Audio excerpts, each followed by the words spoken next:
अस्सलाम वालेकुम। Welcome to my channel. आज फिर एक नई वीडियो के साथ हाजिर हूँ। सर उस अमीरजादे की बीवी बड़ी टाइट है, आपका हुक्म हो तो उठा लूँ। ए शीदे, उसकी औरत से हमें कोई लेना देना नहीं। हम सिर्फ उस लौंडे से अपनी बेइज्जती का बदला लेना चाहते हैं। हम मर्द हैं, मर्द से मुकाबला करेंगे। आज तो तूने ये बात बोल दी है, आइंदा सोचना भी नहीं। वो शख्स थोड़ा सख्ती से बोला, जी सर, अब नहीं बोलूँगा, माफ़ी चाहता हूँ। शीदा फौरन बोला था, चल ठीक है, रख फ़ोन, फिर बात होगी। निमरा मेरी बात तो सुनो। क्या सुनूं मैं? आप बात नहीं करें मुझसे। जवान बेटे को घर से निकाल दिया। क्या मेरी बहन इतनी बुरी है कि आप उसको इस घर में बहू के रूप में कबूल नहीं कर सकते? जब से दानिश समरा घर से गए थे, निमरा बेगम ने रो रो कर अपनी हालत खराब कर ली थी। अहमद साहब उनको मनाने की कोशिश कर रहे थे, लेकिन वो मान नहीं रही थी। निमरा मेरी बात तो सुन लो एक दफ़ा। देखो मैंने जो भी किया है उन दोनों के लिए ही किया है। उनका फ़ायदा है इसमें।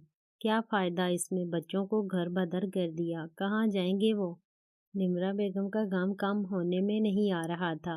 निमरा मेरी बात सुनो, कब से रोए जा रही हो? खामोश हो, मेरी बात सुनो पहले, फिर मना लेना गम बेटे बहू से बिछड़ने का। अहमद साहब ज़रा सख्ती से बोले तो निमरा बेगम खामोश हो गई। देखो निमरा, दानिश बहुत जज्बाती है और समरा से उसका पहले खाला भांजे का रिश्ता था। अब वो शोहर है उसका।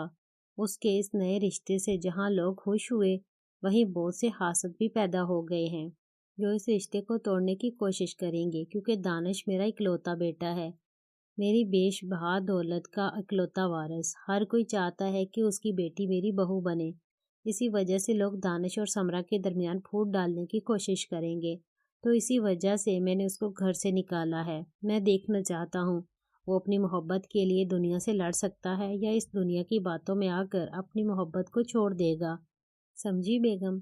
अहमद साहब मोहब्बत से बोले, जी ठीक है, मैं समझ गई। लेकिन दानिश समरा गए कहाँ होंगे? अम्मी के पास तो कभी नहीं जाएंगे वो। तो फिर कहाँ लेके गए होंगे दानिश समरा को? महविश के फ्लैट पर गया है, मेरे आदमी ने मुझे खबर दी है। तुम फिक्र नहीं करो, वो दोनों महफूज हैं बिल्कुल। अहमद साहब ने उन्हें मुतमईन किया। जी लेकिन मैं आपसे फिर भी बात नहीं करूँगी। आप मुझे तलाक दे रहे थे।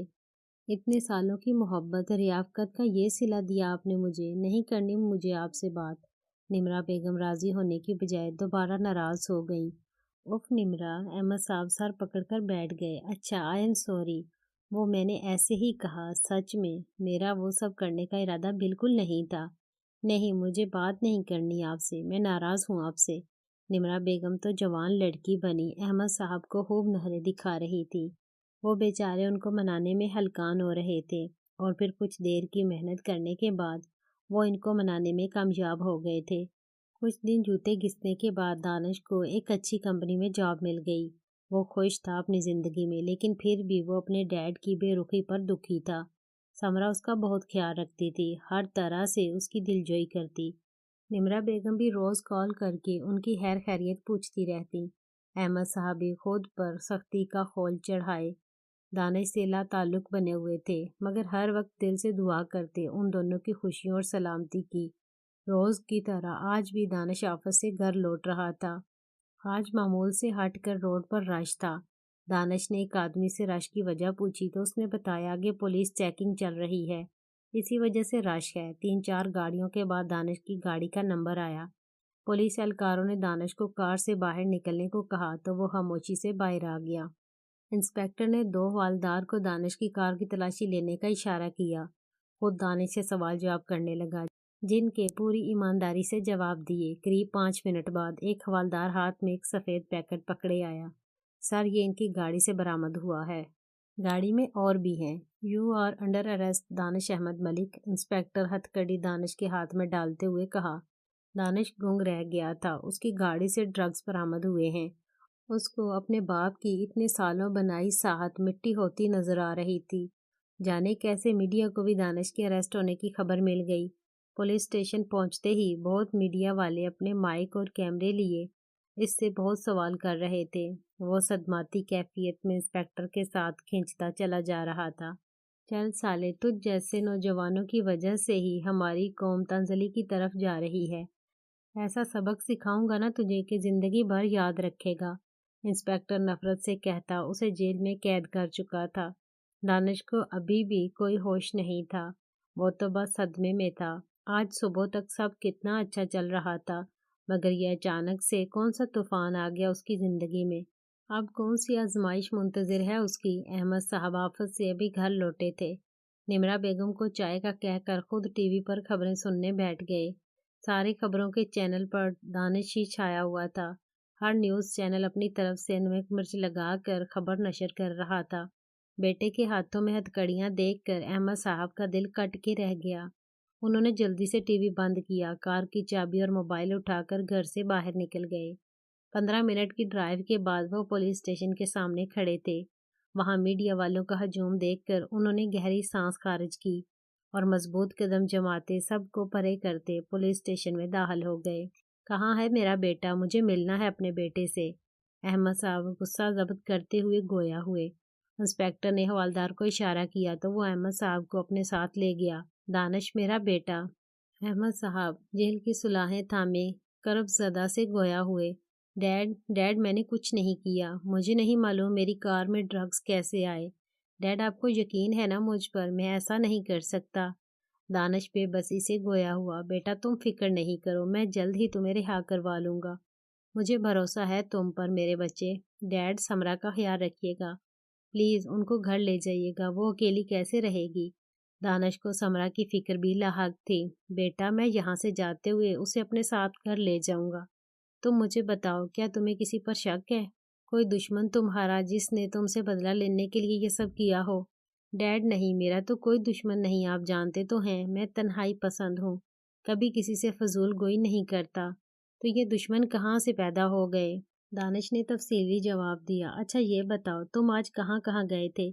ڈیڈ میں تو معمول کے مطابق صبح آفس کے لیے نکلا تھا اور پھر سارا دن گاڑی آفس کی پارکنگ میں کھڑی رہی۔ آفس سے چھٹی ہوئی تو میں گھر کے لیے نکل گیا، لیکن راستے میں یہ سب ہو گیا۔ بیٹا جہاں تک مجھے لگ رہا ہے تمہاری آفس کی پارکنگ میں یہ کام سر انجام دیا گیا ہے۔ کیا وہاں کیمرے لگے ہیں؟ احمد صاحب پرسوچ انداز میں بولے۔ جی لگے تو ہیں 2 کیمرے، لیکن صبح ہی دونوں خراب ہوئے ہیں، اس سے تو کچھ بھی معلوم نہیں ہوگا۔ دانش نے افسوس سے کہا۔ ایسا کیسے ہو سکتا ہے؟ دونوں کیمرے بیک وقت کیسے خراب ہو سکتے ہیں؟ دانش یہ سب سوچی سمجھی سازش کے تحت ہوا ہے، میں اس سازش کا پتہ لگا کر رہوں گا۔ بیٹا تم پریشان نہیں ہو، تمہارا باپ زندہ ہے، ابھی زیادہ دن جیل میں نہیں رہنے دوں گا میں تمہیں۔ احمد صاحب دانش کو دلاسا دیتے وہاں سے باہر نکل گئے۔ دانش پرسوچ انداز میں وہی دیوار کے ساتھ لگ کر بیٹھ گیا۔ ہیلو آپی، دانش سے بات ہوئی کیا آپ کی؟ کب سے کال کر رہی ہوں، اٹھا نہیں رہا۔ سمرا بہت دیر سے دانش کا انتظار کر رہی تھی، لیکن وہ نہیں آیا، نہ ہی اس کا فون لگ رہا تھا۔ سمرا پریشان ہو گئی تھی۔ نہیں میری تو بات نہیں ہوئی، سب ٹھیک تو ہے نا؟ تم دونوں کے درمیان لڑائی تو نہیں ہوئی؟ نمرا بیگم پریشان سی بولی۔ آپی سب ٹھیک ہے، وہ مجھے بول کر گیا تھا آج جلدی گھر آئے گا، مجھے امی سے ملوانے لے جائے گا۔ اب تو 8 بج گئے ہیں، وہ نہیں آیا، مجھے بہت ڈر لگ رہا ہے۔ آپی کہیں اسے کچھ؟ سمرا سے اپنا جملہ بھی مکمل نہیں کیا گیا اور وہ پھوٹ پھوٹ کے رو دی۔ تم رو نہیں، میں احمد کو کہتی ہوں، وہ کچھ کریں گے میری جان، تم پریشان نہیں ہو، میں کچھ دیر میں تمہیں کال کرتی ہوں۔ نمرا بیگم بھی فکر مند ہو گئی تھی۔ دانش بہت ذمہ دار تھا، وہ کبھی بھی ایسے بنا بتائے غائب نہیں ہوتا تھا۔ سمرا روتے روتے بار بار دانش کا نمبر ڈائل کر رہی تھی، مگر نمبر مسلسل بند جا رہا تھا۔ دروازے پر دستک ہوئی تھی۔ سمرا موبائل صوفے پر پھینکتی دروازے کی طرف لپکی تھی۔ دانش، جیجو آپ؟ میرا دانش کہاں ہے؟ آپ دانش کو ساتھ نہیں لائے؟ ناول ابھی جاری ہے، چینل کو سبسکرائب کر لیں، شکریہ۔